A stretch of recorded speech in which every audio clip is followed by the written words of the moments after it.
बृहस्पतिवार व्रत कथा। प्राचीन काल में एक बहुत ही निर्धन ब्राह्मण था। उसकी कोई संतान नहीं थी। वह नित्य पूजा पाठ करता, परंतु उसकी स्त्री बहुत ही मलिनता के साथ रहती थी। वह न तो स्नान करती और न किसी देवता का पूजन करती। प्रातः काल उठते ही सर्वप्रथम भोजन करती, बाद में कोई अन्य कार्य करती। ब्राह्मण देवता बहुत दुखी रहते थे। पत्नी को बहुत समझाते, किंतु उसका कोई परिणाम न निकलता। भगवान की अनुकंपा से एक समय उस ब्राह्मण की पत्नी गर्भवती हुई और 10वें महीने एक सुंदर कन्या को जन्म दिया। निर्धन ब्राह्मण कन्या के जन्म से बहुत ही दुखी था। धीरे धीरे ब्राह्मण की कन्या बड़ी होने लगी। बचपन से ही उस कन्या की रुचि भगवान विष्णु की पूजा में थी। वह प्रातः उठते ही स्नान आदि करके भगवान विष्णु की पूजा करने मंदिर में जाती थी। बृहस्पतिवार को व्रत करके विधि पूर्वक पूजा पाठ करती थी। पूजा पाठ के बाद वह पढ़ने के लिए पाठशाला में जाती थी। घर से चलते हुए वह मुट्ठी भर जौ लेकर जाती और पाठशाला के रास्ते में थोड़े थोड़े जौ गिराते जाती थी। जब वह पाठशाला से घर लौटती तो जौ के वह दाने सोने में बदले हुए मिलते थे। लड़की सभी सोने के दाने बीन लाती थी।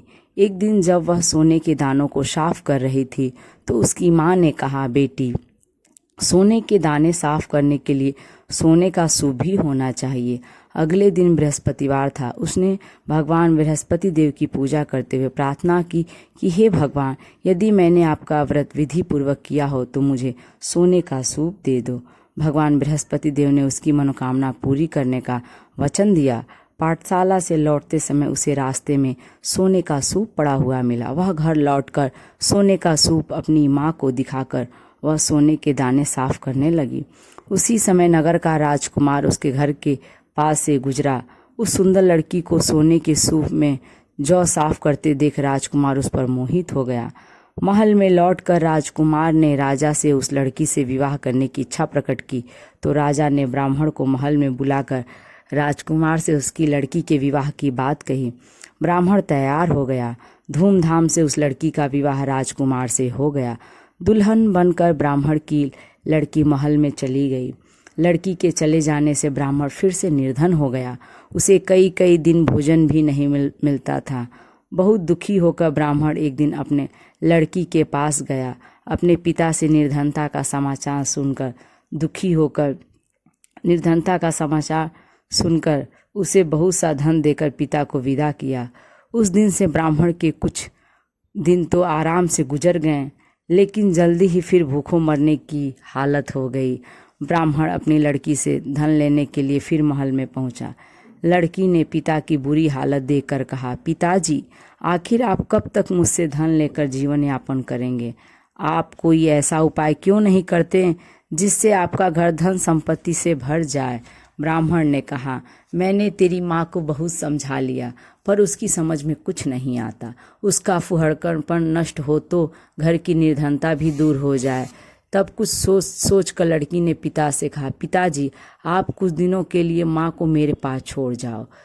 तब कुछ सोचकर ब्राह्मण पत्नी को लड़की के पास महल में छोड़ आया। लड़की ने अपनी माँ से कहा, माँ, तुम कल प्रातः उठकर स्नानादि करके भगवान बृहस्पति देव विष्णु जी की पूजा अवश्य करना। पूजा करने से तुम्हारी निर्धनता अवश्य दूर हो जाएगी। लेकिन उसकी माँ ने उसकी कोई बात नहीं मानी। तब क्रोधित होकर लड़की ने अपनी माँ को एक कक्ष में बंद कर दिया। सूर्योदय के समय माँ को उठाकर जबरदस्ती उससे स्नान कराया और फिर मंदिर में ले जाकर भगवान बृहस्पति देव की पूजा कराई।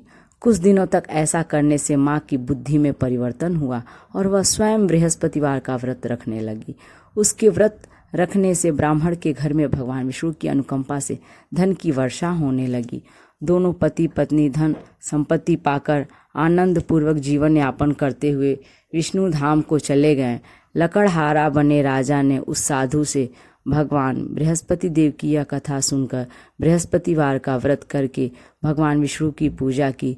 उस दिन से उसके सभी क्लेश दूर हो गए। लेकिन अगले बृहस्पतिवार को कामकाज में अधिक व्यस्त होने के कारण उसने भगवान बृहस्पति देव जी का व्रत नहीं किया। भगवान बृहस्पति देव लकड़हारे से क्रोधित हो गए और उसे भूल की सजा दी। उस दिन नगर के राजा ने नगर में घोषणा करके सबको सूचित किया कि प्रत्येक नागरिक मेरे महल में भोजन करने आए। जो नहीं आएगा उसे अपराधी मानकर भारी दंड दिया जाएगा। लकड़हारा बने राजा ने उस नगर के राजा की घोषणा तो सुनी, लेकिन जंगल से लकड़ी काटकर लाने और उन्हें बेचने में देर हो जाने के कारण वह समय पर महल में भोजन करने नहीं जा सका। अतः राजा के सैनिक लकड़हारे को पकड़कर महल में ले गए। राजा ने उसे महल के कक्ष में बैठाकर भोजन कराया। उस कक्ष में एक खूंटी पर रानी का सोने का हार लटका हुआ था। लकड़हारा अकेला उस कक्ष में भोजन कर रहा था। तभी उसने एक आश्चर्यजनक घटना घटती देखी। देखते ही देखते वह खूंटी हार को निगल गई। थोड़ी देर के बाद राजा के ने हार को गायब देखा तो लकड़हारे को कारावास में डलवा दिया। लकड़हारा मन ही मन अपने भाग्य को कोसने लगा। तभी उसे जंगल में मिले साधु का स्मरण हो आया। थोड़ी देर में भगवान बृहस्पति देव सन्यासी के रूप में उसके सामने प्रकट हुए और कहा, हे लकड़हारे, तूने भगवान बृहस्पति देव की पूजा नहीं की है, इसी कारण तुम्हें कष्ट हुआ है। लेकिन अब चिंता मत करो, बृहस्पतिवार के दिन कारागार के दरवाजे पर तुम्हें कुछ पैसे पड़े हुए मिलेंगे। उन पैसों से भगवान बृहस्पति देव का व्रत करके उनकी पूजा करोगे तो तुम्हारे सब दुख नष्ट हो जाएंगे। बृहस्पतिवार के दिन दरवाजे पर पड़े मिले पैसों से चने और गुड़ मंगाकर लकड़हारे ने बृहस्पतिवार की कथा कही तो भगवान बृहस्पति देव ने प्रसन्न होकर उस नगर के राजा को स्वप्न में लकड़हारे को कारागार से मुक्त करने को कहा। सुबह राजा ने अपने कक्ष में आकर देखा तो खूंटी पर रानी का हार टंगा हुआ था। राजा ने लकड़हारे को मुक्त कर दिया और उसे धन और आभूषण देकर विदा किया। लकड़हारा बना राजा उस नगर से चलकर अपने नगर में पहुंचा तो नगर में कुएं, धर्मशाला, बाग बगीचे देखकर बहुत प्रसन्न हुआ। राजा ने किसी से पूछा, ये कुएं, धर्मशालाएं किसने बनवाई हैं? सबने उसे बताया कि ये सब रानी और उसकी दासी ने बनवाए हैं। राजा महल में पहुंचा तो रानी ने उसका भव्य स्वागत किया तथा राजा ने निश्चय किया कि सप्ताह में एक बार तो सभी बृहस्पति देव का व्रत तथा पूजन करते हैं, परंतु मैं प्रतिदिन व्रत किया करूंगा तथा दिन में 3 बार कथा कहा करूंगा। अब राजा हर समय दुशाले में चने की दाल बांधे रहता तथा एक दिन में 3 बार बृहस्पति देव की कथा कहता। कुछ दिनों के बाद राजा को अपनी बहन की याद आई। एक दिन घोड़े पर सवार होकर राजा अपनी बहन से मिलने चल दिए। अभी राजा नगर के बाहर पहुंचा ही था कि उसने कुछ लोगों को एक शव को ले जाते हुए देखा। राजा को स्मरण हो आया कि आज उसने किसी को बृहस्पतिवार की कथा नहीं सुनाई है। राजा ने उन लोगों को रोककर कहा, भाइयों, आप शव को ले जाने से पहले मुझसे बृहस्पतिवार की कथा सुन लें। लोगों ने राजा पर क्रोधित होकर कहा, तुम पागल तो नहीं हो?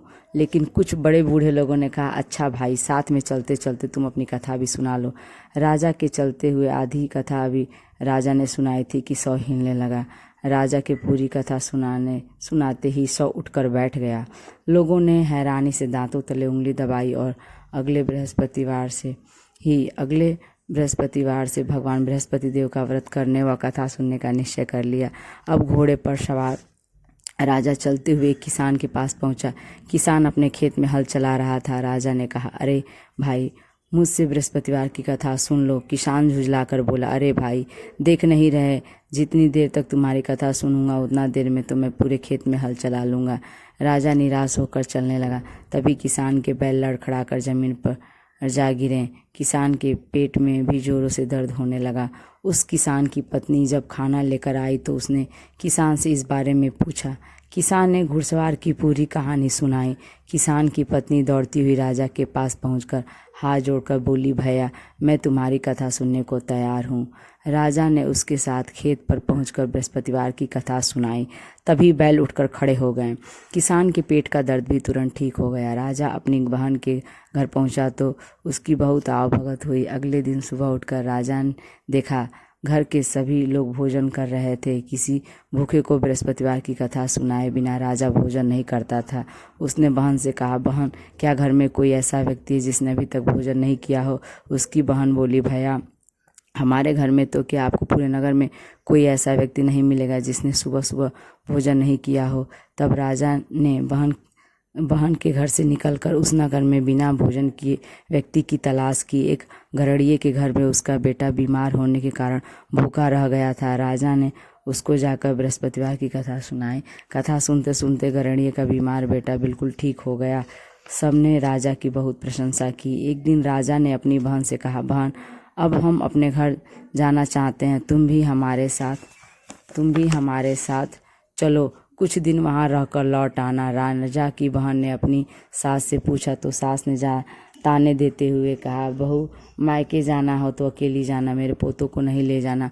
तुम्हारे भाई के कोई संतान नहीं है, कहीं तुम्हारी भाभी मेरे पोतों पर कोई जादू टोना न कर दे। तुम्हारी दूसरे कक्ष में बहन की सास की बातें सुनकर राजा दुखी मन से अकेला ही अपने नगर को लौट गया। रानी ने राजा से कहा, आप तो अपनी बहन को साथ लाने की बात कहकर गए थे, फिर बहन को साथ क्यों नहीं लाए? तब राजा ने दुखी होते हुए कहा, रानी, हम निसंतान हैं, इसलिए कोई हमारे घर आना नहीं चाहता। रानी ने राजा को समझाया, हे प्राणनाथ, हमें बृहस्पति देव ने सब कुछ दिया है, अब भगवान बृहस्पति देव हमें संतान भी अवश्य देंगे। बृहस्पतिवार को विधि पूर्वक व्रत करते हुए राजा रानी ने भगवान बृहस्पति देव से संतान के लिए प्रार्थना की।